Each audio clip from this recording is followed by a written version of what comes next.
الحمد لله الذي هدانا لهذا الإيمان وما كنا لنهتدي لولا أن هدانا الله والصلاة والسلام على أفضل الرسل وأتم عليه الرسالة وختم به النبوة وعليه التحيات والصلوات وعلى آله الطيبين الطاهرين وأصحابه أجمعين هم خلاصة الأعراب العربة وخير الخلائق بعد الأنبياء أما بعد قال الله تبارك وتعالى في محكم التوحيد بعد أعوذ بالله من الشيطان الرجيم بسم الله الرحمن الرحيم واستعينوا بالصبر والصلاة وإنها لكبيرة على الخاشعين وإنها لكبيرة إلا على الخاشعين صدق الله العظيم. محترم بزرگ و دوستوں، اللہ کا بہت بڑا فضل ہوا، اللہ تبارک و تعالیٰ کا کرم ہوا. اللہ تعالیٰ نے ہمیں دین کی مجلس میں بٹھلایا، دین کی بات سننے کے لیے جمع فرمایا. یہ مجلس میں بیٹھنا اور غور و فکر کرنا اور سننا اللہ کو بہت پسند ہے.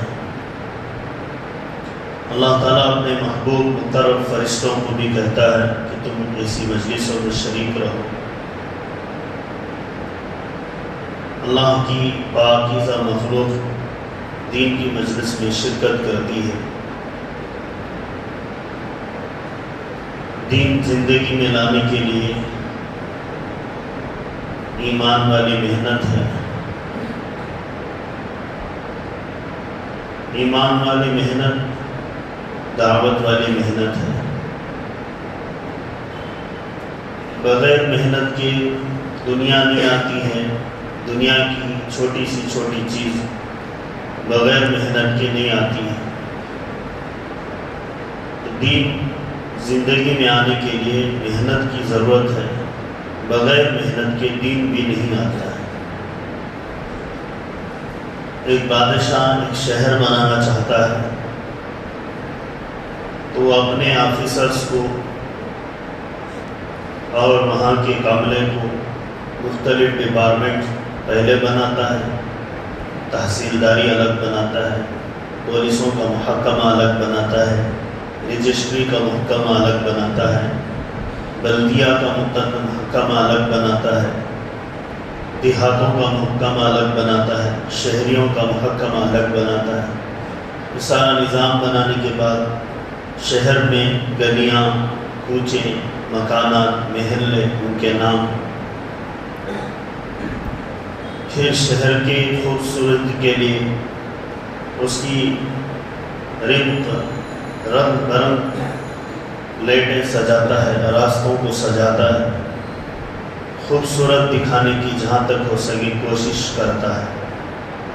تو اتنا سب کرنے کے لیے اسے صرف ایک دن، ایک مہینہ، ایک وقت، ایک گھنٹہ نہیں بلکہ اسے کئی سال لگانے پڑتے ہیں، تب جا کر ایک شہر آباد ہوتا ہے. پھر وہ شہر نشو و نما پاتا ہے، چاروں طرف سے پھیلتا ہے.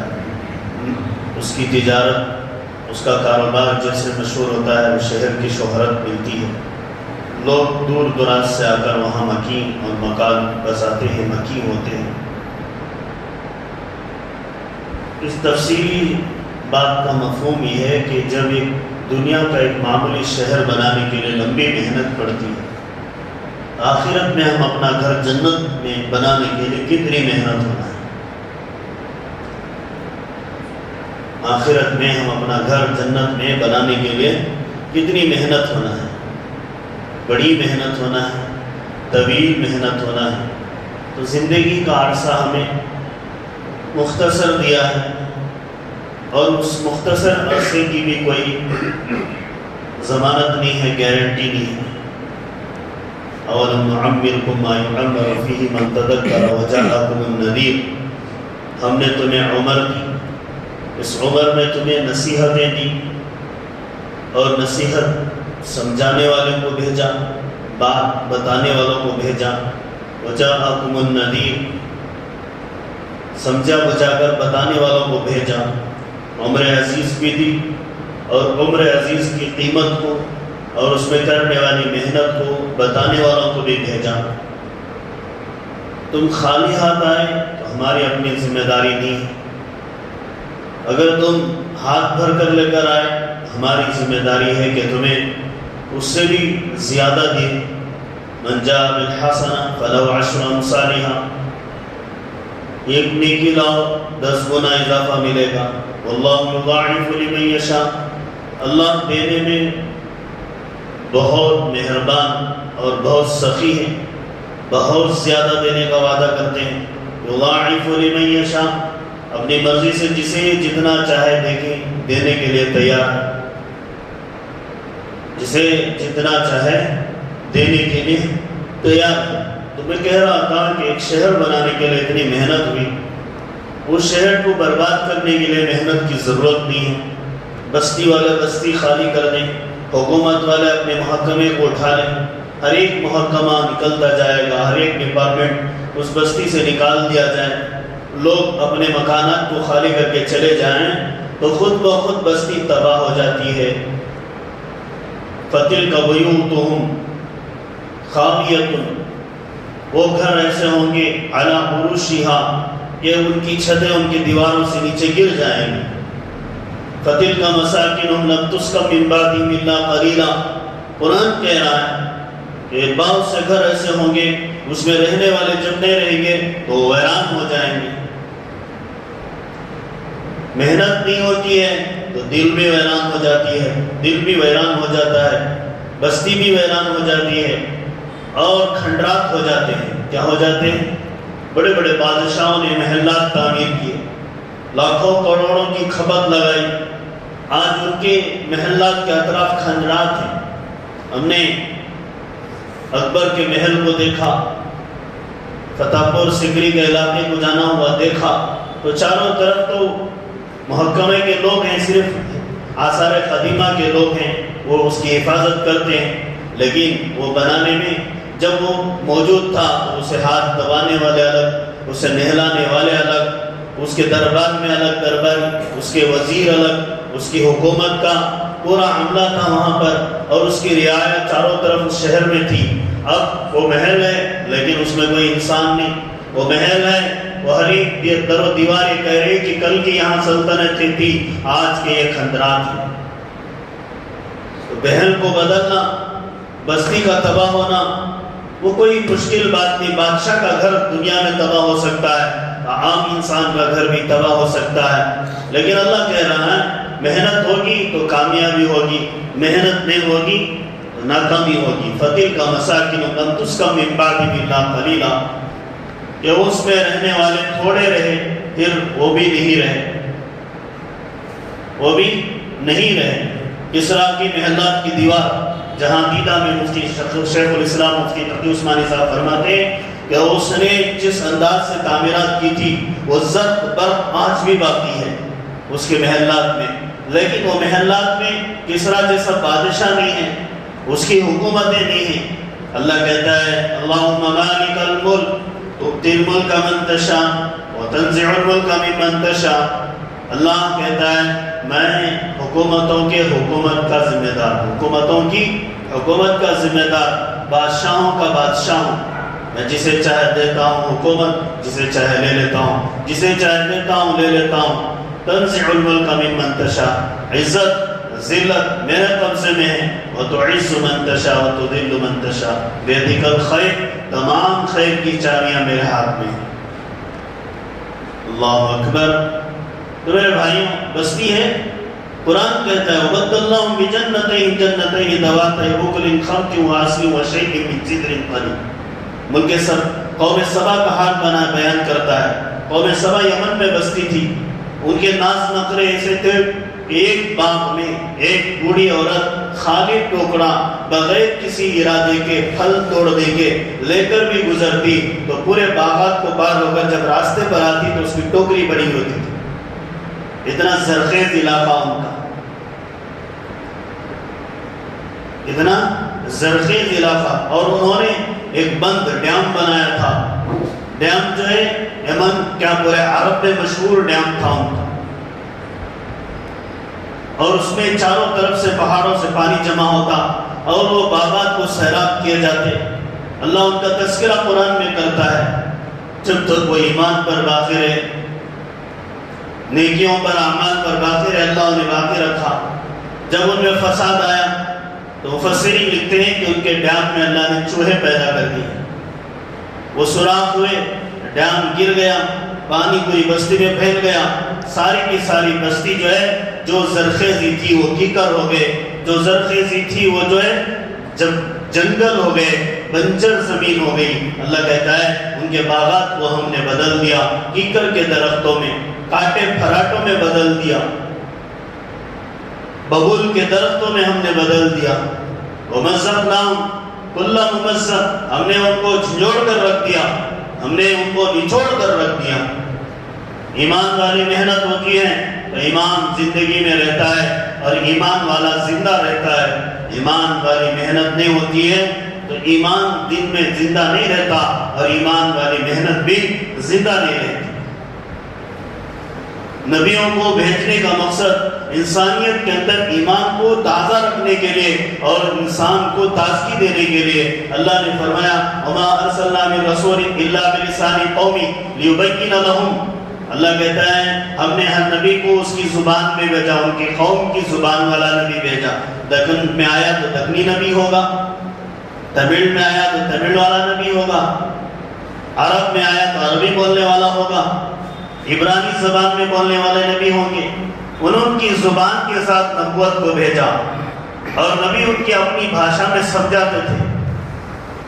حکیم الاسلام قاری طیب صاحب رحمت اللہ علیہ محتمم دار دیوبند اپنے بیانات میں فرماتے ہیں کہ دانیال علیہ السلام نے اپنی قوم جو یہود تھی اسے بہت سمجھایا، سمجھانے کے باوجود نہیں سمجھ پائی تو بخت نصر بادشاہ کو ان پر مسلط کر دیا۔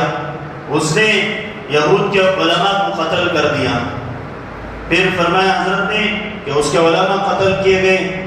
پھر یہ ہوا کہ توریت اس سے بہت محبت رکھتے ہیں اور اسے پڑھتے ہیں، اسے پانی میں ڈال دیا، اور توریت کے جتنے نسخے اور اس کی کتابیں اور اس پر جو مسائل لکھے تھے اسے بھی پانی میں ڈال دیا،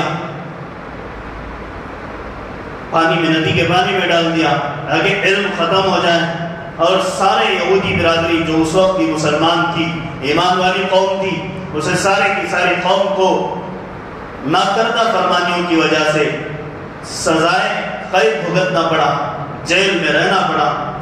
تو دانیال علیہ السلام بھی ان کے ساتھ جیل میں رہے تو کہتے کہ دیکھو میں تمہیں بار بار سمجھاتا رہا، بار بار توجہ دلاتا رہا، بار بار بلاتا رہا، لیکن تم نہیں کیے، نہیں مانے، نہیں آئے، تو یہ سزا بھوگ دو، یہ سزا بھوگ دو۔ میرے بھائیوں، ایمان میں تازگی لانے کے لیے ایمان والی محنت پر چلنا ہے۔ ہر چھٹی صدی میں تاریخ کے صفحات گواہ ہیں کہ اسلام اور مسلمانوں کو بہت بڑی بڑی کاری ضربیں لگی ہیں۔ اب تاریخ کا مطالعہ دیکھیں، تاریخ دعوت و عزیمت کتاب ہے حضرت مولانا علی میاں ندوی الحسنی رحمت اللہ علیہ، حضرت کی کتاب ہے، اس میں حضرت، اور اسی طرح حیات الحیوان علامہ دیمیری رحمت اللہ علیہ کی کتاب ہے، اس میں بھی، اور ایک کتاب ہے فتوح البلدان، فتوح الشام، اس میں بھی ان کتابوں کے مطالعے کے بعد پتہ چلتا ہے کہ ہر چھٹی صدی میں مسلمانوں پر کاری ضرب لگی ہے۔ اب جو زمانہ چل رہا ہے 600 سال پھر بعد کا زمانہ چل رہا ہے، اس حساب سے کہ مسلمانوں پر اور حالات پر، مسلمانوں کے لیے حالات اور مسلمانوں کے لیے ایمان پر دوڑا، اور مسلمانوں کی مالی کمزوری تو کچھ بھی نہیں بلکہ 52 ملک ہمارے ہیں، اسلامی حکومتیں ہیں، مسلمان طاقتیں ہیں، لیکن ایمان نہیں ہے، نہیں مسلمان ہیں، ایمان نہیں ہے، محنتیں نہیں ہیں ان کے پاس۔ کئی مسلم ممالک میں دعوت کے کام بند ہیں، کئی مسلم ممالک میں مدارس نہیں چلا سکتے، غیر مسلم ممالک میں نہیں۔ کارگزاریاں آتے ہیں بڑے بڑے ذمہ دار احباب سے، تو کارگزاریاں سننے پر پتہ چلتا ہے کہ کئی مسلم ممالک میں جو ہے مدارس نہیں چلتے مسلمانوں کے۔ ابھی یہ ترکی جو فتح ہوا تقریباً 10 سال کا عرصہ ہے، اس سے پہلے قرآن پڑھنا جرم تھا، وہاں پر ٹوپی لگانا جرم تھا، داڑھی چھوڑنا جرم تھا، اور اسلامی لباس کا پہننا جرم تھا، کرمنل مقدمات پڑھتے تھے۔ اللہ کا فضل ہوا، اللہ نے انہیں آزادی دلایا۔ آج وہ اپنے حکومتی تخت پر علماء کو بٹھاتے ہیں، دعوت کے میدان کو عام کر رکھا ہے، دین کی باتوں کو عام کر رکھا ہے، مدارس کھلے ہوئے ہیں۔ آج اللہ کا فضل ہے۔ وہ کون سے ملک ہیں جہاں مرجع الخلائق امام الائمہ امام بخاری رحمۃ اللہ علیہ کی بستیاں، وہ کون سی بستیاں ہیں؟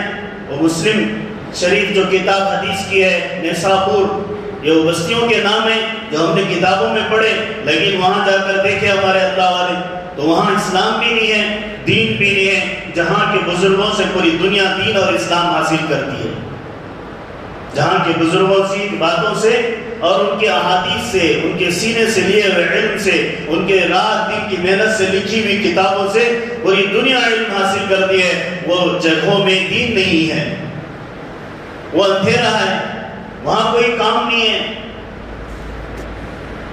حضرت پیر صاحب اس وقت کے قطب عالم ہیں، فرماتے ہیں پیر ذوالفقار صاحب کہ اس زمانے میں ترکی میں ایک سفر ہوا، ایک درزی سے ملاقات ہوئی، اور درزی سے بات چیت کے دوران حضرت کے پاس قرآن رکھا ہوا تھا۔ کیا رکھا ہوا تھا؟ قرآن۔ حضرت نے چھوٹا سا قرآن اٹھا کر دکھایا تو سب لوگ جو ان کے پاس کام کرنے والے تھے سب نے قرآن کو بہت محبت سے، بہت عقیدت سے چوما۔ حضرت نے پوچھا اتنی عقیدت سے کیوں چوم رہے ہو؟ تو ان سب نے کہا قرآن کے حافظ ہیں مگر قرآن کو دیکھا ہی نہیں کیسا ہے۔ ہم سب قرآن کے حافظ ہیں مگر قرآن کیسا ہوتا ہے، اس کے حروف کیسے ہوتے پتہ نہیں، اس کے حروف کیسے ہوتے ہیں پتہ نہیں۔ تو حضرت نے کہا کسی کو آیت پوچھی تو پوری آیت پڑھ رہا ہے، پورا صفحہ پڑھ رہا ہے، لیکن اس قرآن میں بتایا تو پتہ یہاں ہے مجھے معلوم نہیں۔ تو درزی صاحب حقیقت میں وہ مولوی تھے، عالم تھے، انہوں نے اپنے پاس بہانہ درزی یعنی ٹیلرنگ سکھانے کے بہانے کے سب کو جمع کر لیا، اور ایک ایک آیت، دو آیت حفظ کرواتے کرواتے حافظ بنا دیے۔ قرآن کو سینے میں بٹھا دیا، لیکن کتاب کیا شکل کی وہ معلوم نہیں۔ تو کتنی مشکلات سے انہوں نے دین کی محنت کی ہوگی، کتنی مشکلات۔ عرب جس ملک سے دین پھیلا، جماعت علانیہ کام نہیں کر سکتی ہے، مساجد میں جماعت کام نہیں کر سکتی ہے کھلم کھلا، لیکن جہاں سے ہم نے دعوت کو چلایا وہ ملک جس کے احوال آج ہمارے سامنے ہیں، لیکن پھر بھی اللہ کا فضل ہے کہ کل ہمارے بزرگ مولانا سعد صاحب فرما رہے تھے، شاہ ولی اللہ صاحب کے حضرت کے استاد شاہ ولی اللہ مدرسے کے، فرماتے ہیں پھر بھی اس ملک میں ہمیں رعایتیں دی گئی ہیں، پھر بھی ہمیں کیا دیے گئے ہیں؟ کام کرنے کی رعایتیں دی گئی ہیں، ہمیں عزت کی نظر سے دیکھا جا رہا ہے، ہمیں اخلاقی نظر سے دیکھا جا رہا ہے، اور ہمارے اخلاق کا مرکز سمجھا جا رہا ہے۔ اللہ کا شکر ادا کرنا چاہیے، جہاں ہم ہیں وہاں تو کام کر سکتے ہیں، جہاں مسلمان ملک ہیں وہاں کام نہیں کر سکتے، جہاں مسلمان ملک ہیں وہاں ہم کام نہیں کر سکتے۔ تو کتنا بڑا، تو دیکھیے غور و فکر کی بات ہے کہ اللہ نے ہمیں کام کرنے کا موقع دیا ہے۔ تو کام کن پر کرنا ہے؟ اپنے بندوں پر کرنا ہے، اپنے بھائیوں پر کرنا ہے، اپنی بہنوں، اپنے بھائیوں کے اندر دین کو باقی رکھنا ہے۔ آج دین کے خریدار بہت آ گئے، مارکیٹ میں دین کے خریدار جو ہے بہت آ گئے، ایمان کے خریدار بہت آ گئے۔ ان کی کون فکر کرے گا؟ نوجوان بچے ہیں، نوجوان بچے اسٹوڈنٹ ہوتے ہیں، ان کے تعلقات زیادہ ہوتے ہیں، کیوں؟ ایک ملا جلا طبقہ پڑھتا ہے، لکھتا ہے، تعلقات ہو جاتے ہیں۔ عربی میں کہتے ہیں جنس یمین الی الجنس، اب دوست ہوتا ہے، دوست سے محبت ہو جاتی ہے۔ الصدیق علی دین حبیبی، دوست کے دین پر دوست چلا جاتا ہے، دوست کے مذہب کو قبول کر لیتا ہے، دوست کے کردار کو قبول کر لیتا ہے۔ اس جیسے کپڑے پہننے کو پسند کر لیتا ہے، اس جیسے عبادت کے شیوے کرنے کو پسند کر لیتا ہے، تو بتاؤ دین نام ہے دل میں آنے کا، دین نام نہیں ہے زبان پر چلانے کا۔ تصدیق بما جاء به رسول اللہ صلی اللہ علیہ وسلم، رسول اللہ صلی اللہ علیہ وسلم نے جن باتوں کو ہم تک پہنچایا ہے، صحابہ نے جن باتوں کو ہم تک پہنچایا ہے، تابعین نے جن باتوں کو ہم تک پہنچایا ہے، اپنے اکابر نے رات کے اوقات میں رو رو کر سسک کر ہم تک جو باتوں کو پہنچایا ہے، جن علماء نے مدارس میں بیٹھ کر چٹائیاں پھٹی پرانی چٹائیوں پر بیٹھ کر قال اللہ قال رسول پڑھا کر ہم تک جو دین پہنچایا ہے، یہ معمولی محنت نہیں ہے کہ امت کے اندر دین باقی رہے، اس لیے یہ محنت کی ہے۔ اگر دین کو ختم کرنا ہوتا تو کئی انگریز اتنے مظالم ڈھائے ہیں مسلمانوں پر کہ دین ختم ہو جاتا۔ کسی طرح ہزاروں علماء کو اس نے توپوں سے اڑا دیا،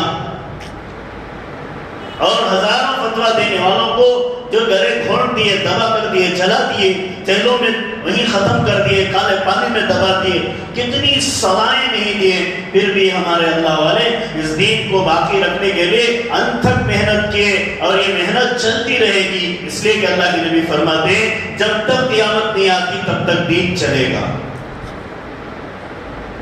الجہاد ماضی الی یوم القیامہ، جب تک قیامت نہیں آتی ایک اللہ والا بھی رہے گا، اس وقت قیامت نہیں آئے گی۔ جب قیامت آ جائے گی تو دین ختم ہونے پر ہی قیامت آئے گی، ساری دنیا کفرستان ہو جائے گی تبھی قیامت آئے گی، ساری دنیا میں ایک بھی ایمان والا ہوگا قیامت نہیں آئے گی۔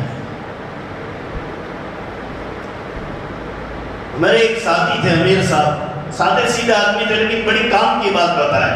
انہوں نے کہا جماعت میں بات کرتے ہوئے کہا کہ امت کو دعوت دی گئی ہے، مسلمانوں میں جو دعوت ملی ہے یہ قبولیت کی دعوت، یعنی ہم مسلمان ہیں، اللہ اور اس کے رسول کو مان لیا، اور دوسروں کو بھی دعوت دی گئی ہے، ان کے اندر بھی صفات دعوت ہے، وہ بھی اپنی کئی بتوں کی پوجا کے لیے بلاتے ہیں، فلاں جگہ بلاتے ہیں، فلاں جگہ بلاتے ہیں، تو ان کے اندر بھی دعوت ہے، لیکن وہ باطل محنت ہے، یہ حق والی محنت ہے۔ فرق یہی ہے، اس لیے کہ وہ بھی نبی کے امتی ہیں، انہیں بھی دعوت کے صفات ملے ہیں، لیکن طریقہ صفات نہیں، طریقہ نہیں ملا ہے۔ ہمیں صفات بھی ملے ہیں، طریقہ بھی ملا ہے، ہمیں صفات بھی ملے ہیں، کیا ملا ہے؟ طریقہ بھی ملا ہے۔ قرآن کہتا ہے، ہم پوری آیت نہیں پڑھتے، پوری آیت کو پڑھنا اور اس کے آگے پیچھے سیاق سبق کو سمجھنا۔ آیت کیا ہے؟ کنتم خیر امۃ اخرجت للناس، تم بہترین امت ہو، لوگوں کے نفع کے لیے پیدا کی گئی ہو، بنائی گئی ہو، بیچی گئی ہو۔ انکم کنتم مبعوثین، اللہ کے نبی نے فرمایا تم کو بھیجا گیا ہے، تم آئے نہیں ہو، تم کو بھیجا گیا ہے۔ قرآن کہتا ہے امۃ وسطا لتکونوا شہداء علی الناس، ایک معتدل امت، ایک درمیانہ امت، ایک ججمنٹ کرنے والی امت بنا کر تمہیں بھیجا گیا ہے۔ پھر فرمایا تأمرون بالمعروف، تمہارے کام کے اندر جو اعلیٰ صفات ہیں وہ کیا ہے؟ بھلائی کا حکم کرنا، مطلب بھلائی کی دعوت دینا، بھلی زندگی کو بتانا، نیکیوں کی دعوت دینا، نیک باتوں کا آپس میں حکم کرنا، وتنہون عن المنکر، اور برائیوں سے بچانا، برائیوں سے خود بھی بچنا اور دوسروں کو بھی بچانا۔ پھر فرمایا وَلَوْ آمَنَ أَهْلُ الْكِتَابِ لَكَانَ خَيْرًا لَهُمْ، اہل کتاب اگر ایمان لے آتے تو ان کے لیے بہتر ہوتا۔ ان میں سے بعض ایمان لے کر آئے، اکثر ایمان لے کر نہیں آئے۔ قرآن کہتا ہے بعض کون ہیں؟ ابی بن کعب، کعب بن احبار، زید بن ثابت، اس مسلمان ہوئے عبداللہ بن سلام رضی اللہ عنہ، یہ یہود کے بڑے بڑے عالم تھے، جید عالم تھے، ان کو ربی کہا جاتا تھا۔ ربی یہود اپنے بڑے علامہ کو کہتے ہیں، اتنے بڑے عالم تھے، ایمان لے کر آئے۔ زید بن ثابت، ان کے ایمان لانے کا واقعہ حیات الصحابہ میں ہے۔ اللہ کے نبی صلی اللہ علیہ وسلم کچھ حاجت ہو جاتی ہے قرض کی، تو حضرت بلال قرض لیتے ہیں اور غریبوں میں اناج بانٹ دیتے ہیں، اللہ تقسیم کر دیتے ہیں، وقت لے لیتے ہیں۔ چند دنوں کے بعد زید بن ثابت آتے ہیں اور پوچھتے ہیں میرا دیا ہوا قرضہ واپس کرو۔ حضرت بلال کہتے ہیں ابھی مدت نہیں ہوئی۔ زید بن ثابت اللہ کے نبی کے سامنے حاضر ہو کر تم اور تمہارے گھرانے والے سب یہی کام کرتے ہیں کہ لین دین کا معاملہ صحیح نہیں ہے، نعوذ باللہ، یوں کہہ دیتے ہیں۔ حضرت عمر رضی اللہ عنہ کو غصہ آ جاتا ہے اور وہ سونت لیتے ہیں ابھی اس کا کام تمام کر دیا جائے۔ اللہ کے نبی کہتے ہیں نہیں عمر جاؤ ان کا قرض ادا کرو اور ساتھ میں تم نے جو زیادتی کی ہے اس کے بھی بدلے میں کچھ دے دو۔ زید بن ثابت ساتھ میں چلتے حضرت عمر سے کہتے ہیں میں کون ہے تمہیں معلوم، میں کون ہوں تمہیں معلوم؟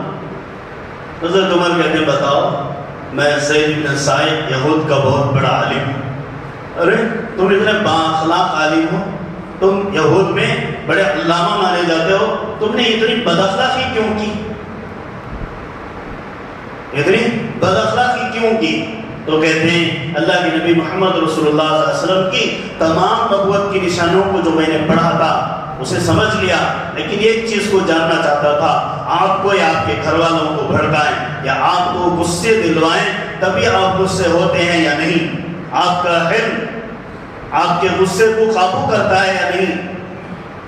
آپ کے اندر برداشت کرنے کی جو اعلیٰ صفت ہے وہ صفت آپ کے غصے کو کنٹرول کرتی ہے یا نہیں؟ یہ دیکھنا چاہتا تھا۔ میں نے آج یہ دیکھ لیا، عمر مجھے کچھ نہیں چاہیے، میں مسلمان ہوتا ہوں۔ چلو اللہ کے نبی کے دربار میں، اور جا کر اللہ کے نبی سے کہتے ہیں اللہ کے نبی یہ زید بن ثابت ہیں، یہ یہود کے بہت بڑے عالم ہیں اور بڑے مالدار بھی ہیں، یہ مسلمان ہونا چاہتے ہیں۔ اللہ کے نبی جو ہے انہیں مسلمان بناتے ہیں، ایمان لے آتے ہیں۔ یہ اعلیٰ کردار آج ہمارے اندر بھی ہو، دعوت کے اندر بھی، کہ ہمیں قابو کرنے کی طاقت آ جائے۔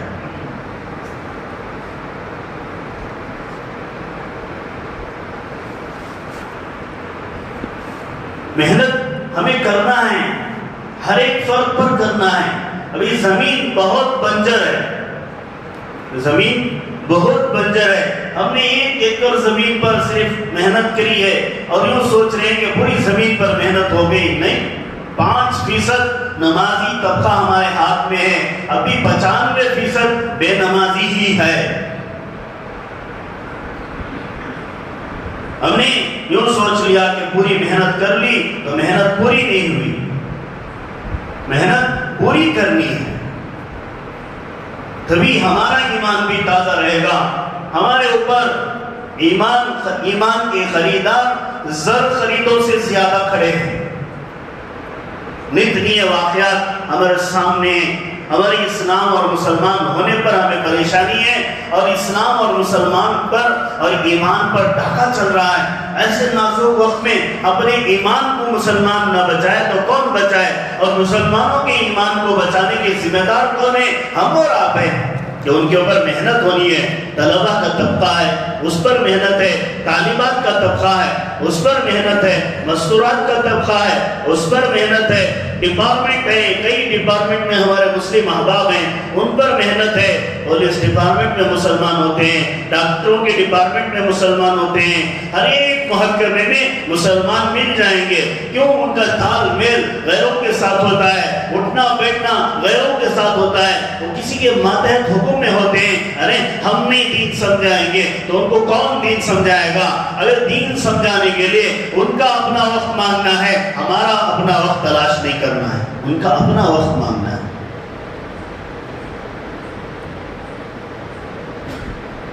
پروفیشنل طبقات ہیں، اینٹی پروفیشنل طبقات ہیں۔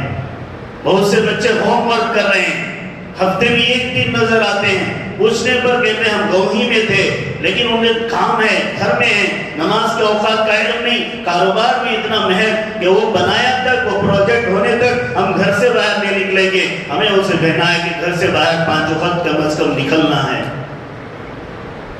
محنت کرنا ہے۔ محنت کرنے والا عملہ، محنت کرنے والا طبقہ سست ہو جاتا ہے تو سامنے کی ساری ذمہ داری دوسروں پر کندھوں پر ڈال کر اپنے آپ کو برات کا اظہار کرنا کل اللہ کے یہاں جواب دہ ہونا پڑے گا۔ کلکم مسئول، تم میں سے ہر ایک کو پوچھا جائے گا تم نے اپنی ذمہ داری کتنی ادا کی. ہر ایک بندے پر محنت کرنا ہے, ہر ایک بندے پر.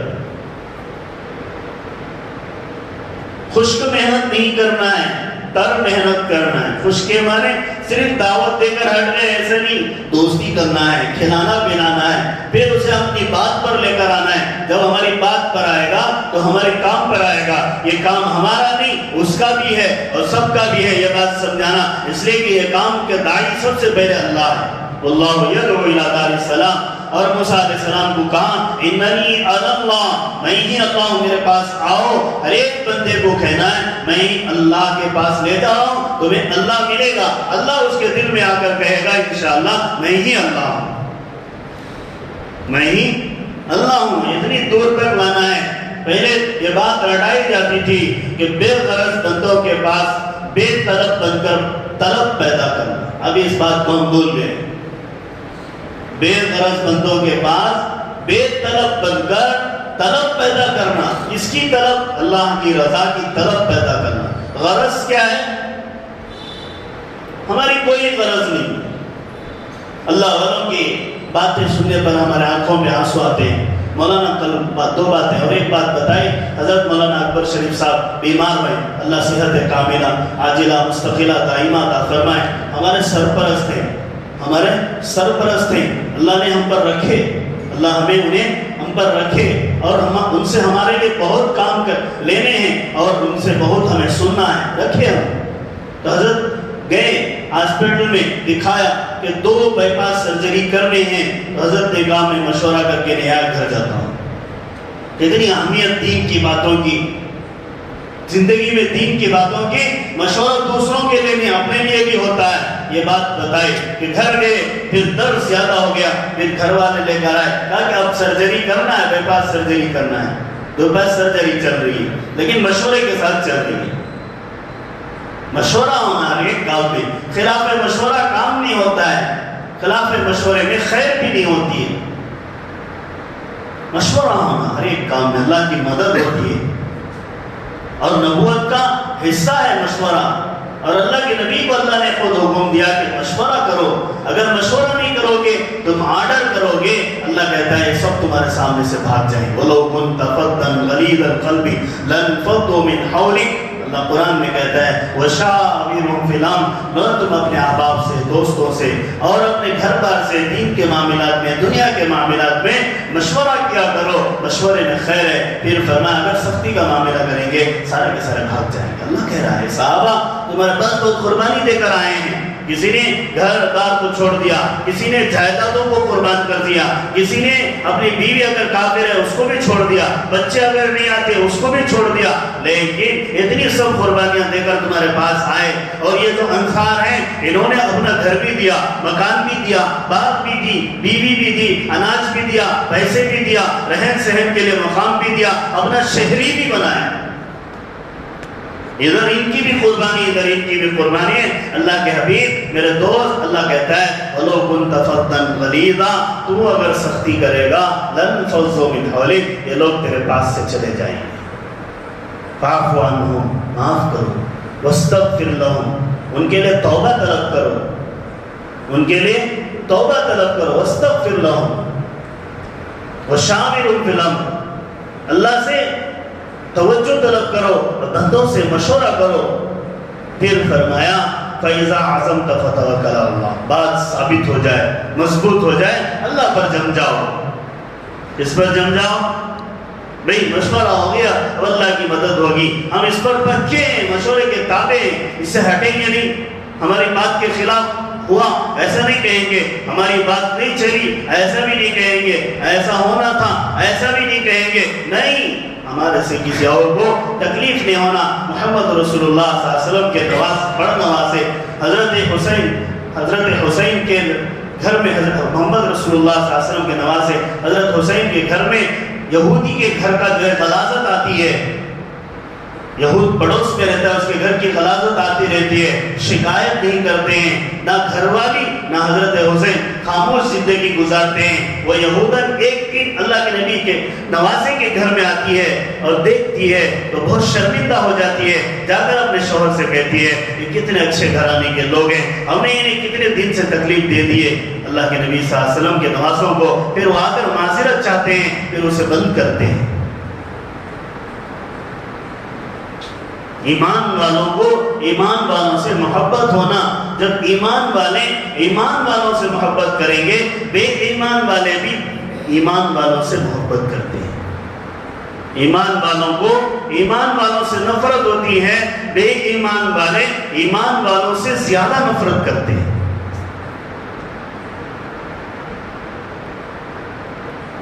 ایمان والوں کو ایمان والوں سے محبت ہونا. اسی طرح دین پھیلا ہے. چین کے ملک میں جو دین آیا صحابہ کی تجارت سے آیا, اور ان کی تجارت پر حکومت نے سوال کیا لین دین برابر, کسی کا کھاتے نہیں, کسی کا دیتے نہیں, کسی کا چھوڑتے نہیں. آج کی تجارت صبح زوال تک ہوتی ہے, پھر غروب تک ہم تجارت نہیں کرتے ہیں. ہم جاتے ہیں نمازوں میں عبادتوں میں مصروف ہو جاتے ہیں, دوسرے دن اپنے وقت میں آ کر تجارت کرتے ہیں. لین دین صاف ہے. بستی کے سارے لوگوں نے ان کی بات بادشاہ تک پہنچائی. بادشاہ نے تجارت کے اصول پہنچے اور حکم نافذ کر دیا کہ اسی طرح تجارت کرو. مولانا کوثر صاحب رشادی فرما رہے تھے, بڑے حضرت ابو سعود رحمت اللہ علیہ کے پاس ایک تاجر آیا. اس نے آ کر کہا حضرت میری تجارت میں برکت نہیں ہے. حضرت نے فرمایا کہ بیٹا تم کب دکان کھولتے ہو؟ اس نے کہا حضرت تقریباً 11:30 بجے. حضرت نے فرمایا جس نے زوال کے وقت میں دکان کھولا اس کا زوال ہی آتا ہے, اسے کامیابی کہاں ملتی ہے؟ پھر اسے سمجھایا دیکھ بیٹا اللہ کے نبی نے فرمایا کہ صبح کی تجارت میں برکت ہے اور اللہ کی مدد ہے, تو صبح کی تجارت کرتا تو کامیابی ہوتی. تو سو کر آ رہا ہے تو تیری دھندا بھی سو گیا اور تیری زندگی بھی سو گئی. آج ایمان والا جاگتا کب ہے؟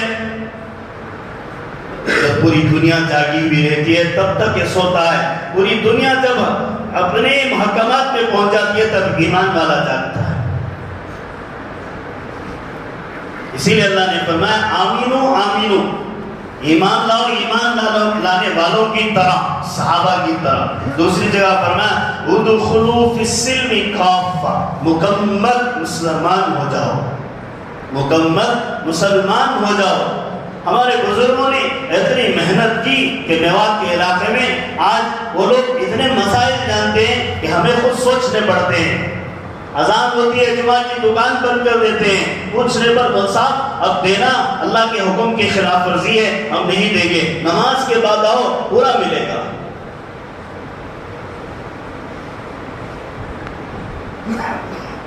دیوبند میں ٹھنڈی ہوتی ہے, بہت سخت کڑاکے کی بھی ٹھنڈی ہوتی ہے, اتنی ہی گرمی بھی ہوتی ہے. ٹھنڈی میں پان کھانے کی عادت پڑ جاتی ہے, اکثروں کو پڑ جاتی ہے, پھر چھوڑنی بھی پڑتی ہے. تو پان خریدنے کے لیے گیا, اذان ہو گئی جمعہ کی, وہ پان بیچنے والا, ہم سوچ رہے اس کے پاس دین نہیں ہوگا, لیکن وہ کہہ رہا ہے کہ نہیں مول صاحب جمعہ کی اذان ہو گئی, اب تم نہ کھاؤ ہم نہ کھلائیں گے, تم کھانے کے بھی نہیں ہم کھلانے کے بھی نہیں. یعنی اس کی اپنی موٹی بولی میں بول رہا ہے, یعنی شریعت کا مسئلہ بتا رہا ہے وہ ہم کو کہ اے ایمان والوں جب اذان دے دی جائے جمعہ کی تو مسجد کی طرف دوڑو, اللہ کا حکم ہے, اس کی طرف وہ بات کر رہا ہے, اس کی طرف وہ بات کر رہا ہے کہ مسجد کی طرف دوڑو, کاروبار کی طرف نہ لپکو. ہم یہ کہہ رہے نہیں ابھی خطیب کا خطبہ ختم نہیں ہوا, ابھی عربی خطبہ ختم نہیں ہوا, ابھی پہلی ہی رکعت چل رہی ہے, دوسری رکعت میں شریک ہوتے ہیں, تو ہم کہاں کے اسلام کو مسلمان ہیں؟ بتاؤ. ادخلوا فی السلم کافہ, اللہ کہتا ہے پورے مسلمان بنو. ہم کہتے ہیں ہم اپنی مرضی کے مسلمان بنیں گے. دین اپنی مرضی کا نہیں چلتا, اللہ اور اس کے رسول کا چلتا ہے. اسی دین کو چلانا ہے, اسی دین پر چلنا ہے, اسی دین کو چلانا ہے, اسی دین پر چلنا ہے. اللہ کے حکموں کو, نبی کے طریقے کو زندگی میں لانا ہے, اتنا لانا ہے. ایک صحابی حبشی, کالے بال گھنگریانا نیکروس, جن کے بال جو ہے گھنگرو ہوتے ہیں, مڑتے نہیں کسی طرف, ان کا خیال تھا کہ سب صحابہ اللہ کے نبی کی طرف سیدھی مانگ نکال رہے ہیں، میری مانگ نہیں نکلتی. اب کرنا کیا ہے؟ ایک ہلکی سی بدلی سلاخ لیتے ہیں، آگ میں گرم کرتے ہیں اور بڑی لمبی لکیر کھینچ لیتے ہیں. تو تھوڑی دیر کی قربانی زخم کو برداشت کر لیتے ہیں، لیکن دل شاش بشاش ہو جاتا ہے، چہرہ خوشی سے چمکنے لگ جاتا ہے کہ میری بھی مانگ نکل گئی، میری بھی مانگ نکل گئی، میرا بھی چہرہ، میرا بھی سر نبی کی طرح بن گیا. اتنی محبت. ایک صحابی آ کر کہتے ہیں اللہ کے نبی آپ کو دیکھے بغیر میں نہیں رہ سکتا، اتنا میں آپ کو چاہتا ہوں، میں آپ کو دیکھے بغیر رہ نہیں سکتا. گھر میں جاتا ہوں تب بھی آپ ہی کی طرف میرا خیال ہوتا ہے، پھر میں آتا ہوں، پھر جاتا ہوں، پھر آتا ہوں، پھر جاتا ہوں. آپ سے اتنی محبت ہے، اللہ نہ کرے کہ میں چلا جاؤں، اللہ نہ کرے کہ آپ چلے جائیں، یعنی آپ کا یا میرا انتقال ہو جائے تو میرا کیا حال ہوگا. پھر وہ کہتا ہے، وہ صحابی کہتے ہیں اللہ کے نبی کیا جنت میں آپ کے برابر یا آپ کے ساتھ رہنے کا موقع ہوگا؟ اللہ کے نبی کہتے ہیں کوئی بات نہیں، المرء مع من احب، تم مجھ سے محبت کرتے ہو میرے ساتھ رہو گے، اللہ تمہیں میرے ساتھ رکھائے گا. پھر وہ صحابی پوچھتا ہے، مفسر قرآن حضرت مفتی شفیع صاحب فرماتے ہیں اور آگے حدیث کو بیان کرتے ہیں کہ وہ بندہ پوچھتا ہے کہ وہ صحابی پوچھتے ہیں اللہ کے نبی آپ کے درجات اعلیٰ ہوں گے، میرے درجات ادنا ہوں گے، میں اور آپ کہاں ہوں گے؟ اللہ کہتا ہے، اللہ کے نبی کہتے ہیں میں ہی تیرے پاس آ جاؤں گا. پھر وہ کہتے ہیں اللہ کے نبی اور میں کیا کروں؟ اللہ کے نبی اسے کہتے ہیں سبحان اللہ و بحمدہ پڑھا کر 1,24,000 نیکیاں میں ملیں گی. ایک مرتبہ پڑھنے پر 1,24,000 نیکیاں ملیں گی. تو نیکیاں تو دور ملے گی سب کو، لیکن محبت نبی کے طریقے میں ہے. آج ہم کیا کرنا ہے؟ وہ صحابہ جنہوں نے نبی کو دیکھا تھا اس لیے تڑپتے تھے، ہم نے دیکھا نہیں. اللہ کے نبی کہتے ہیں ہمارے لیے اور قیامت تک آنے والی امت کے لیے 2 بشارتیں دی ہیں. تمہارے لیے صحابہ ایک بشارت ہے، لیکن بعد میں آنے والے تمہارے دوست اور ساتھیوں کے لیے 2 بشارتیں ہیں. کیا بشارتیں ہیں؟ اللہ کے نبی نے فرمایا یہ بشارت یہ ہے کل قیامت کے دن میں ان کو گھوڑے ہوں گے، جیسے گھوڑے ہوتے ہیں کالے گھوڑے یا لال گھوڑے، اس میں ایک چپکا بڑا گھوڑا کیسے مل جاتا ہے اور نشان پکڑ لیتے ہیں، اسی طرح میں اپنی امت کو ان کی سنتوں پر چلنے کی وجہ سے، ان کے نشانات وضو کی وجہ سے میں کیا کروں گا؟ میں اپنے امت کو پکڑ لوں گا اور بلا دوں گا. اب امت وضو کب کرے گی؟ جب نماز کو آئے گی، اور جب امت نماز کو آئے گی نبی پہچانیں گے. امت وضو ہی نہیں کرے گی، نماز میں نہیں آئے گی، نماز میں نہیں آئے تو میرے آقا اور آپ کے آقا کیسے پہچانے؟ امت کیسے پہچانے؟ بتاؤ. میرے اور آپ کے آقا اس امت کو کیسے پہچانے؟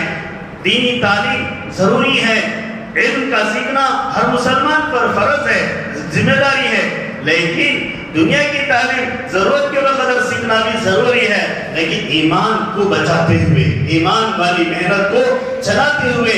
آج ہر ایک طبقے میں بے دینی اتنی آ گئی ہے، بے دینی، الحاد پرستی اور سوشلزم، میکینزمز کے جیسے خیالات آج بھی مسلمانوں میں آتے جا رہے ہیں. بڑا پڑھا لکھا ہوتا ہے، دین سے واقف نہیں ہوتا. بڑا پڑھا لکھا ہوتا ہے، دنیا کے اعتبار سے لوگ اسے اعلیٰ درجے پر دیکھتے ہیں، لیکن دین کے اعتبار سے کچھ بھی نہیں ہوتا. وہ میرے آقا کے پاس اپنے چہرے کو پیش کرے گا تو وہ زیرو ہو جائے گا. اب اس پر کون محنت کرے گا؟ ہم نے دنیا کے مصارف پر، دنیا کی زندگی پر، دنیا کی تعلیمات پر بہت خرچ کر لیا. ہم نے اپنی زندگی جو اس جسم کے ساتھ ایک امانت روح کی دی ہے، یہ روح اور جسم کو اللہ کے سامنے پیش ہونا ہے. اگر اس کے اندر دین نہیں ہوگا تو اللہ پوچھے گا کہ میں جس مقصد کے لیے بھیجا تھا وہ مقصد میں تم نہیں ہو، وہ مقصد میں تم نہیں ہو. دیکھو ایک حدیث ہے، علامہ ابن جوزی نے بیان کیا ہے، البر لا یبلا والذنب لا ينسى والدیان لا یفنى کن کیف شئت کما تدین تدان. البر لا یبلا، نیکی پرانی نہیں ہوتی، کپڑا پرانا ہوتا ہے، گھر ٹوٹ جاتا ہے، بستی برباد ہو جاتی، کھیت آج رہتا کل جو ہے جنگل ہو جاتا ہے، سب کچھ ختم ہو سکتا ہے. اللہ کے نبی کہتے ہیں اللہ کے نیکی تازہ رہتی ہے. البر لا یبلا والذنب لا ینسا، گناہ اللہ بھلاتے نہیں، اللہ گناہ نہیں بھلاتے، والذنب لا ینسا والدیان لا یفنا، پوری دنیا ختم ہونے والی، پورے انسان ختم ہونے والے، پورے چرند پرند ختم ہونے والے، پورے درخت شجر حجر سب ختم ہونے والے، آسمان ٹوٹ جائے گا، ستارے ٹوٹ جائیں گے، زمین لپیٹ دی جائے گی، سمندر لپیٹ کر جہنم میں ڈال دیا جائے گا اور سمندر جہنم بن جائے گا، سب ہو جائے گا، آگ کی لپیٹیں دنیا میں چلے گی اور دنیا کو جلا کر ایک طرف سے راکھ کیا جائے گا، ایک طرف سے توڑ پھوڑ کر دے گا۔ اللہ قرآن کی آیتوں میں کہہ رہا ہے فَإِذَا النُّجُومُ طُمِسَتْ وَإِذَا السَّمَاءُ فُرِجَتْ وَإِذَا الْجِبَالُ نُصِفَتْ لِأَيِّ يَوْمٍ أُجِّلَتْ، آسمان بھی توڑ دیں گے، زمین بھی توڑ دیں گے اور سمندروں کو لپیٹ دیں گے۔ وَإِذَا الْبِحَارُ سُجِّرَتْ وَإِذَا الْبِحَارُ فُجِّرَتْ، سمندروں کو لپیٹ کر جہنم کے حوالے کر دیا جائے گا، ستارے توڑ دیے جائیں گے، انقطرت انفجرت توڑ دیا جائے گا، پھوڑ دیا جائے گا، انشقت چیر دیا جائے گا۔ اللہ کہتا ہے اتنا سب ہونے کے بعد یا ایھا الانسان انک کادح الی ربک قدحا فملاقی، اے انسان تو رب سے ملنے والا تھا، اب رب تجھے مل رہا ہے تو پھر کیا حالت ہے؟ حالت تو ہوتی ہے ایمان کے ساتھ یا بے ایمانی کے ساتھ، ایمان والی حالت ہوگی۔ اللہ کہتا ہے فسوف یحاسب حسابا یسیرا وینقلب الی اہلہ مسرورا، اگر اچھے اعمال ہوتے ہیں حساب یسیر ہوگا، حساب یسیر ہلکا پھلکا حساب لے کے جنت میں داخلہ کر دیا جائے گا۔ واما من اوتی کتابا وراء ظہری، پیٹھ پیچھے کتاب دے دی جائے، سب سے بڑی ذلت ہے۔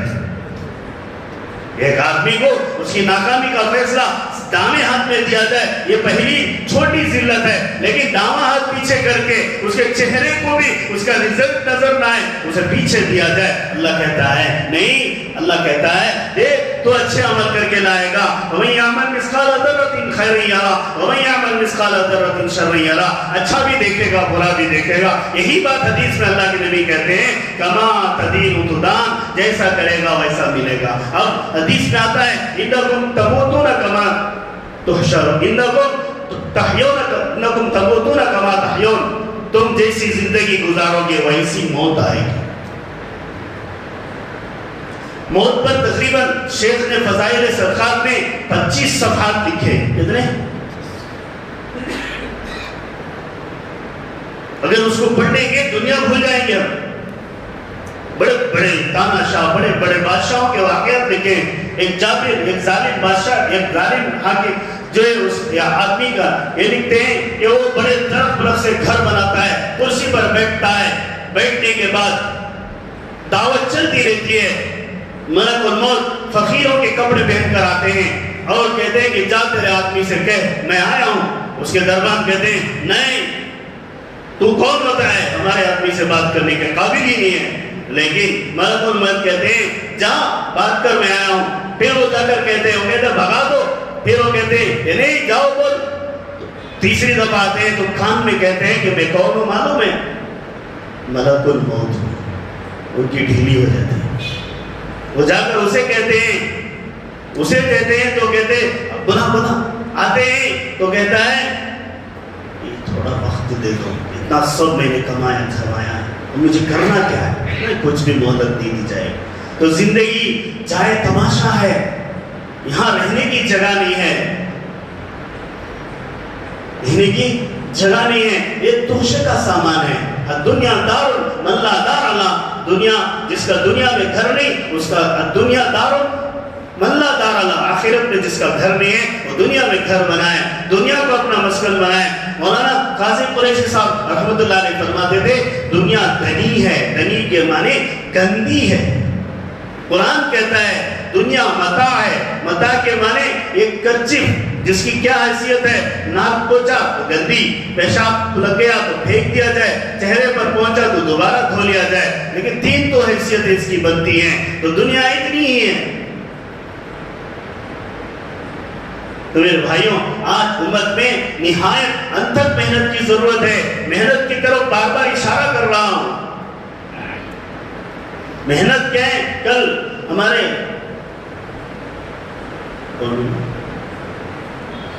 آصف بھائی بتا رہے تھے کہ ترتیب بنائے انہوں نے کام کی، اس کا فائدہ بھی ہو رہا ہے۔ طالبات مذہب بدل جاتی ہے، دین سے بیگانہ ہو جا رہے ہیں، اسلام سے بیگانہ ہو جا رہے ہیں، تو طالبات کا بھی جوڑ کیا جائے ماؤں کے ساتھ۔ اس کے ساتھ ایک بڑے گھر میں ان کی ماؤں کے ساتھ ان طالبات کو بٹھا کر دین سمجھایا جائے اور تعلیم کی اہمیت کو بھی سمجھایا جائے، اپنی عزت نفس کو بھی سمجھایا جائے۔ تو پہلی مرتبہ جب جوڑا گیا تو 45 مستورات جمی تھی اور چند تشکیلیں ہوئی، پھر جو ہے 60 جمی، پھر ترتیب بڑھتی گئی۔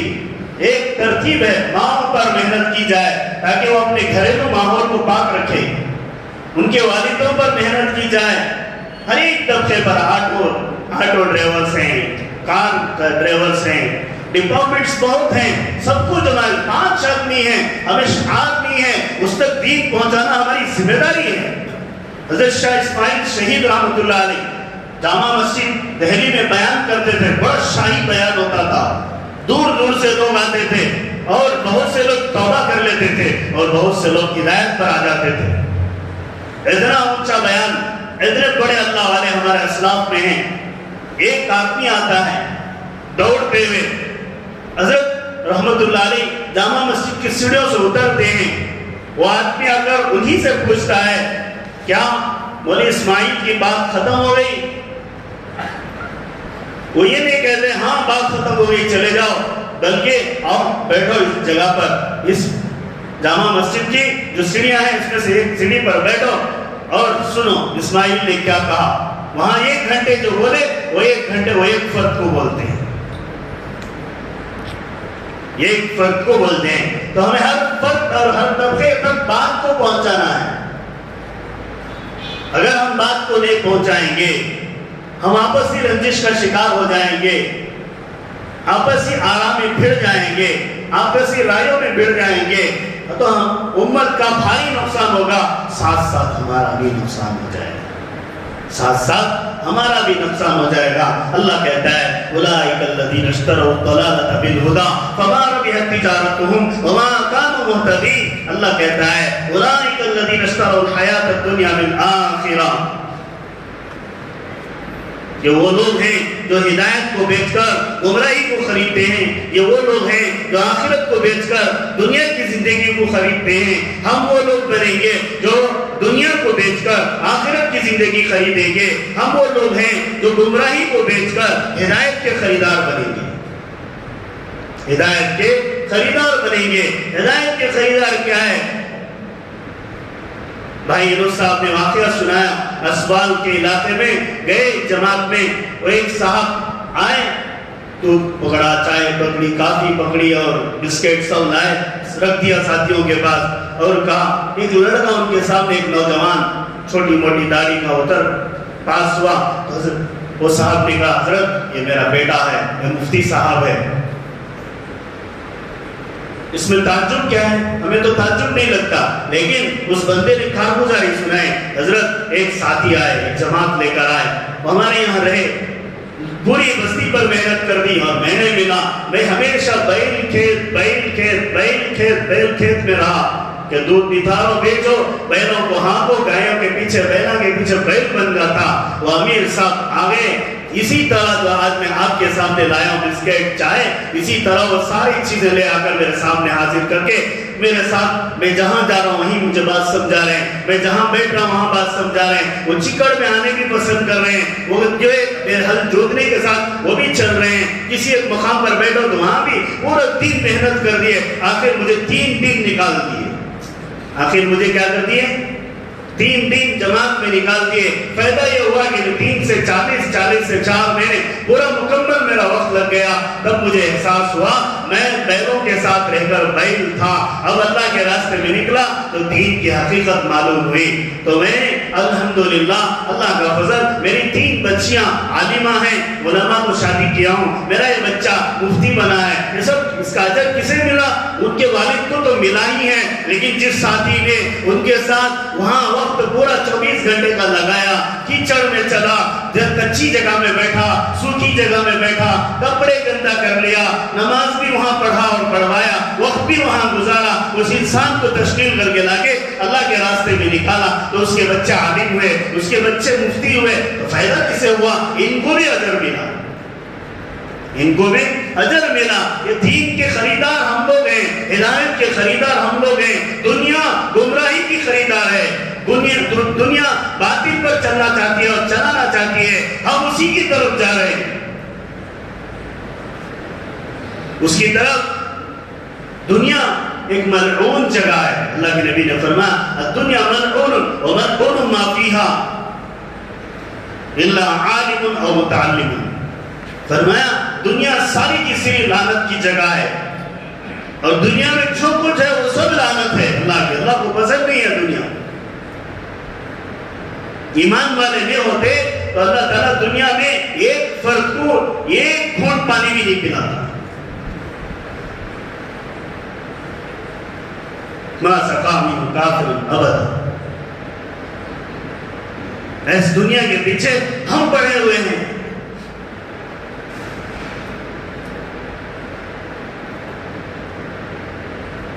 ابو جہل دنیا میں بہت ماہر تھا، اسے عرب لوگ ابو الحکم کہتے، عقل کا باپ کیا بولتے؟ یعنی مولانا کچھ ابو الحکم بولتے تھے، یعنی عقل کا باپ۔ اللہ کے نبی کیا بولے؟ ابو جہل، جاہلوں کا باپ، اس لیے کہ اس کے پاس دنیا کا علم بہت تھا، اتنی ہی رذالت تھی، اتنی ہی صفاحت تھی، اتنا ہی کمینہ پن تھا، لیکن اللہ کے نبی وہ جتنا پیش کرتا اتنی خوش کو پیش کرتے، اتنا مسکرانا پیش کرتے، اتنے اخلاق کو پیش کرتے، اس کے گھر کو جاتے، رات کے اندھیرے میں جاتے، کڑکتی بجلی میں جاتے، برسات کے موسم میں جاتے، طوفانی ہواؤں میں جاتے، بادبانیوں میں جاتے۔ بادبانی کہتے ہیں بالوں کے ڈھیر ہوا میں اڑتے ہیں تو یہ ڈھیر اڑ کر ادھر چل جاتا ہے۔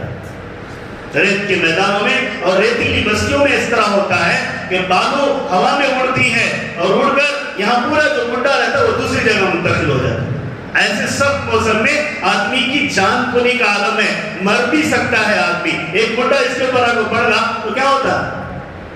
ایسے سخت مواسم میں بھی اللہ کے نبی میرے اور آپ کے آقا ابو جہل کے گھر کو جاتے، کیوں؟ وہ ابو الحکم تھا، اسی لیے اللہ کے نبی صلی اللہ علیہ وسلم نے دعا میں بھی پوچھا عمر ابن حشام کو دے، وہ اللہ عقل تو نے دیا ہے، ہو سکتا ہے دین کا کام ہو جائے، اس کو بھی مانگا۔ اگر وہ جاہل ہوتا تو نہیں مانگتے تھے، لیکن اللہ نے اسے جاہل بنانا مقدر کر رکھا تھا، وہ جاہل ہو گیا، لیکن محنت تو ہے، محنت کرنا ہماری ذمہ داری ہے۔ اللہ کے نبی صلی اللہ علیہ وسلم کہتے ہیں، اللہ تعالیٰ خود قرآن میں کہتا ہے ان منافقین کے لیے تو 70 مرتبہ استغفار کر، یا کر یا نہ کر، میں معاف کرنے والا نہیں۔ اللہ کے نبی کہتے ہیں اللہ وہ تیرا ذمہ ہے، میرا ذمہ ہے، میں جاتا رہوں گا تو معاف کرے تب بھی جاؤں گا، نہ معاف کرے تب بھی جاؤں گا۔ استغفر لهم او لا تستغفر لهم ان تستغفر لهم 70 مرة فلن يغفر الله لهم، یہ میرے آقا کا رویہ ہے۔ اس کے پاس پہنچتے، اسے بات سناتے، اس کی بات سنتے، اس کے دھوکے کو بھی سمجھتے،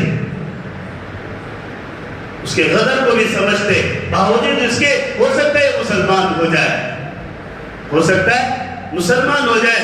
عبیرق نامی ایک مکہ سے آنے والا مدینے میں تاجر بن کر اسلام کا اظہار کرتا ہے، بڑی اچھی تجارت کرنے کے بعد اسلام اللہ کے نبی کے پاس آتا ہے۔ اللہ کے حبیب کہتے ہیں کہ عبیرق حقیقت میں دھوکہ دے رہا ہے، صحابہ سے کہتے ہیں، لیکن جب وہ آ جاتا ہے اسے اچھا سلوک کرتے ہیں۔ جب وہ واپس اجازت لے کر مکہ جانے لگتا ہے تو صحابہ کی بکریوں کو چرا کر ہانک کر لے چلا جاتا ہے، ہانک کر لے جاتا ہے۔ تو جب صلح حدیبیہ کے موقع پر اللہ کے نبی کا لشکر وہاں عمرے کے لیے جاتا ہے تو عبیرق لشکر کو دیکھ کر لبیک کیا پڑھتا ہے؟ تلبیہ پڑھتا ہے، کیا پڑھتا ہے؟ اور ساری بکریاں جو مدینے سے لایا تھا اس میں گھنٹا ڈال دیتا ہے، کون سی؟ قربانی کا قلادہ ڈالتے ہیں، نشان ڈالتے ہیں، وہ نشان ڈال دیتا ہے۔ اب صحابہ کے دل میں تو یہ ہے کہ ہماری چیز ہے، اس نے اللہ کے راستے میں نظر مان لی ہے اور اسلام کا اظہار کر رہا ہے۔ اللہ بھی کہتا ہے، رسول بھی کہتا ہے ولا القلاعد ولا آمین البیت الحرام، قلادہ ڈالنے والے، مسجد حرام کی طرف، امن کی طرف لوٹنے والے، اور شعائر جو نماز اذان کی آواز زبان سے منہ سے کہنے والے، ان کے دلوں کی بھید کو میں جانتا ہوں، تم نہیں جانتے. تمہارا کام یہ ہے کہ کام کرتے رہو، میرا کام یہ ہے کہ میں ان کی حقیقت کو جانتا ہوں. اللہ کے نبی روک لیتے ہیں.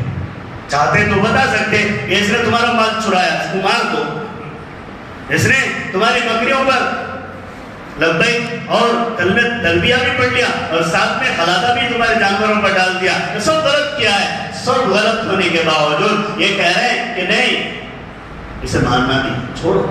ہو سکتا ہے، لیکن اللہ کیا کہہ رہا ہے؟ یہ مسلمان نہیں ہو سکتا ہے، منافق ہے. یہ مسلمان نہیں ہو سکتا ہے، کافر ہے. لیکن اللہ کا کہنا اپنی جگہ پر حق ہے، نبی کی محنت اپنی جگہ پر حق ہے.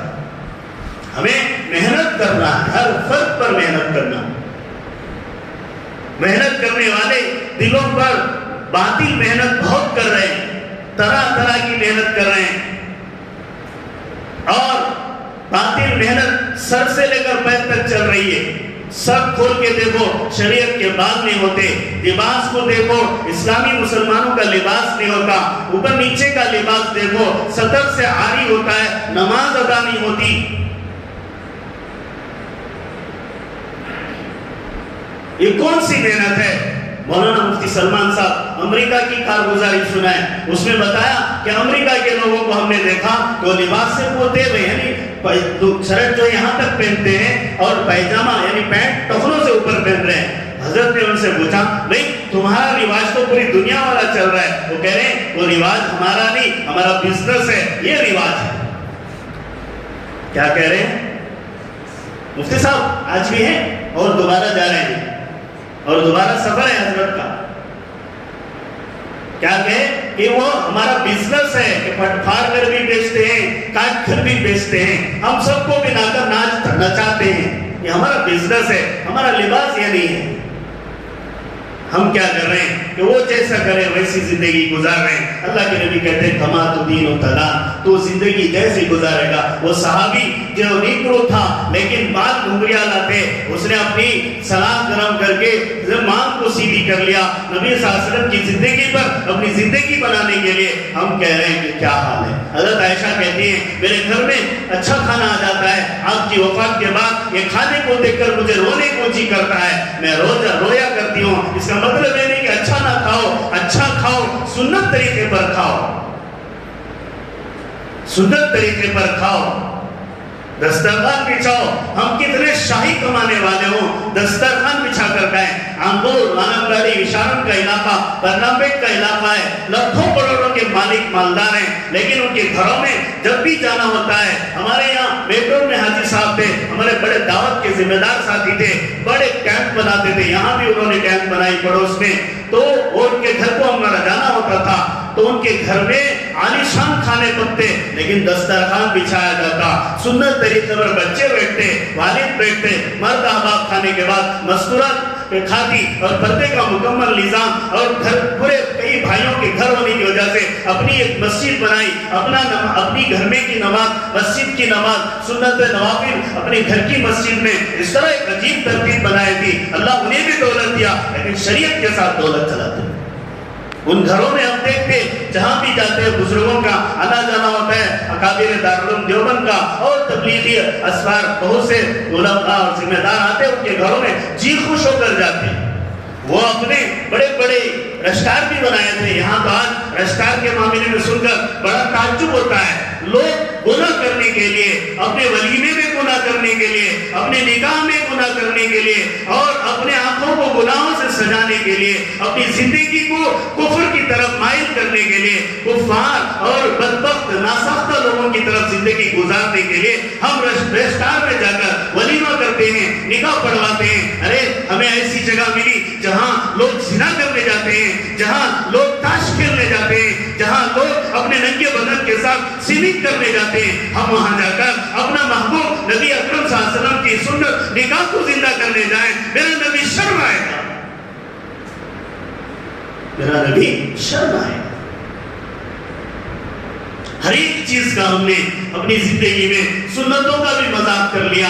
ولیمہ ہمیں ایسے کر رہے ہیں کہ حضور صلی اللہ علیہ وسلم ہمارے ولیمے کو دیکھیں گے تو ہمیں ایمان والا نہیں سمجھیں گے. ہمارا الولیمہ کیا ہے؟ ادھر سے 50 ادھر سے 50 اور سب لے کو کھپت بیت الخلا بات.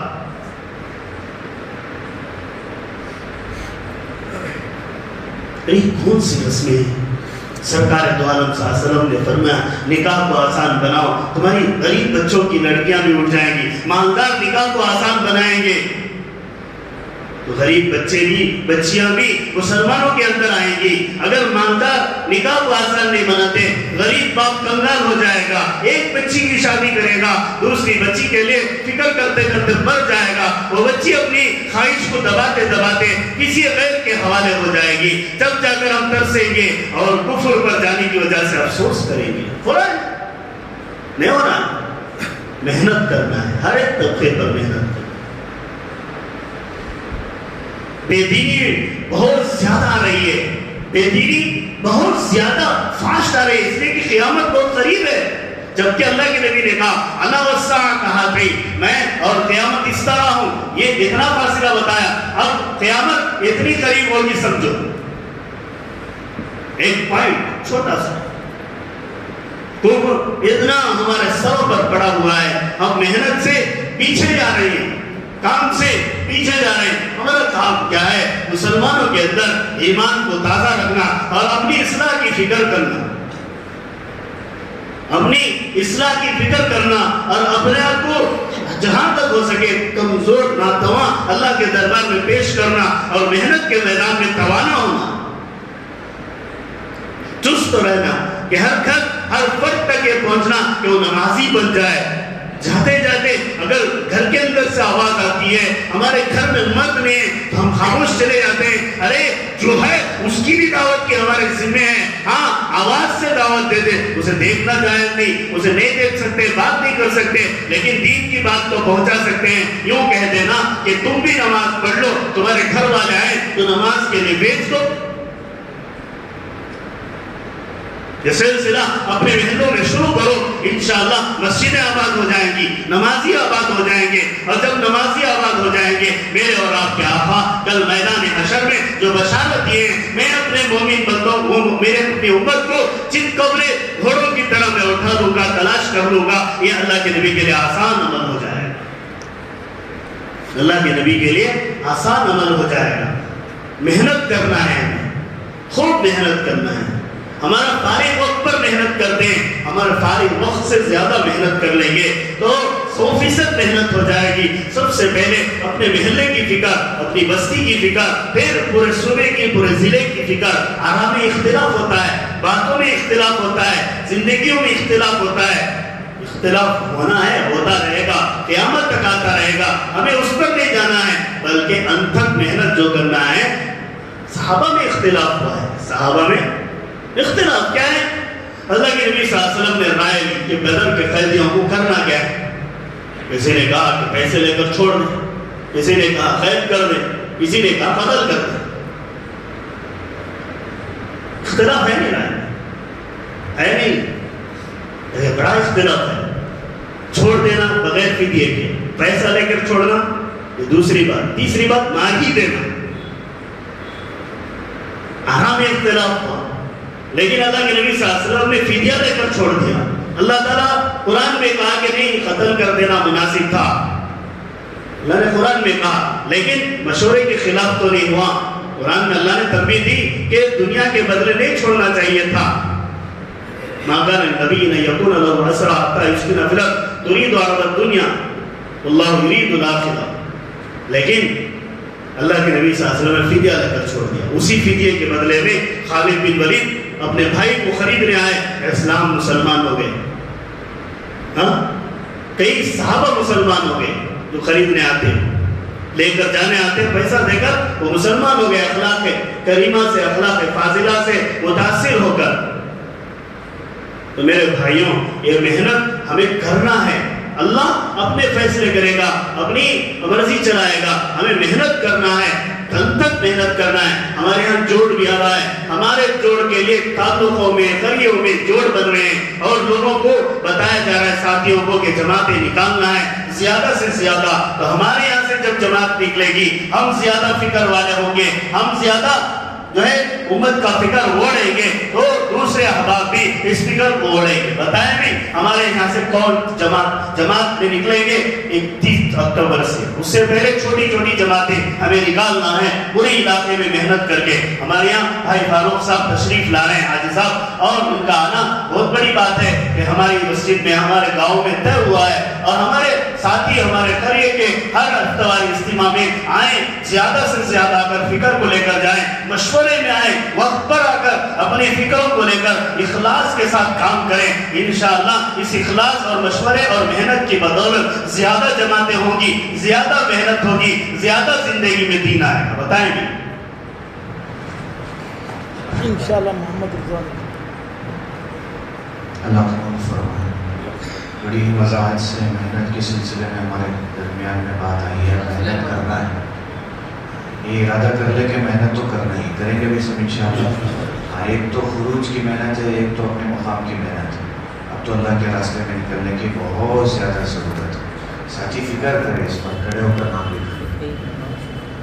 حاجی سے اللہ قبول فرمائے, اللہ ان کا نام فرمائے.